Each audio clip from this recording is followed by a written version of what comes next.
The NCAA banned the Ole Mississippi football team from playing in the postseason in 2018. The Rebels were hit with scholarship reductions, and former coach Hugh Freeze was suspended as part of the penalties handed down by the NCAA Committee on Infractions Friday.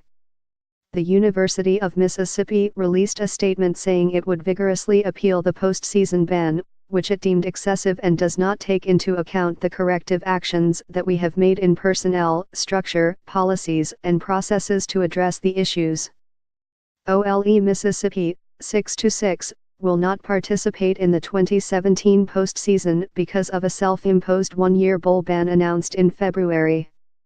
In the NCAA's ruling, the Rebels, who were accused of 15 Level I violations, were admonished for lacking institutional control and fostering an unconstrained culture of booster involvement in football recruiting. This is now the third case over 3 decades that has involved the boosters and football program, the panel stated in its decision. Even the head coach acknowledged that upon coming to Mississippi, he was surprised by the craziness of boosters trying to insert themselves into his program. At the hearing, Mississippi's chancellor acknowledged his institution's problem with boosters, characterizing one instance as disturbingly questionable.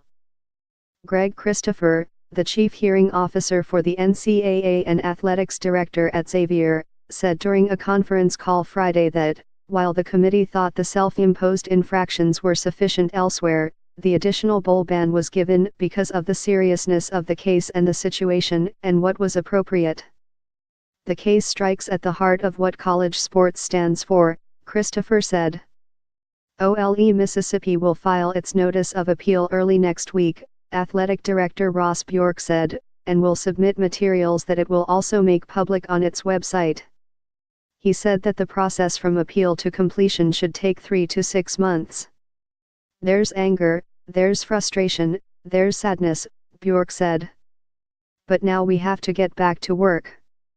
According to the NCAA, 6 football staff members and 12 boosters were involved in the violations, which included the provision of approximately $37,000 to prospects through cash payments, the use of automobiles, lodging, transportation, meals, and apparel. 2 staff members also helped arrange fraudulent standardized test scores for 3 prospects. Freeze, who resigned for off-field issues in July, received a 2-game conference suspension from the NCAA for failure to monitor his staff. The suspension applies only for head coaching positions. There would be no restrictions if Freeze takes a job as a coordinator or assistant. Off the field, Freeze promoted an atmosphere of compliance and expected his staff to abide by the rules, the ruling said. However, throughout his tenure, the head coach also violated NCAA head coach responsibility legislation because he failed to monitor his program's activities surrounding the recruitment of prospects. Members of his staff knowingly committed recruiting violations, submitted false information on recruiting paperwork, and failed to report known violations. Freeze issued a statement saying he was relieved at the decision and would not appeal the suspension.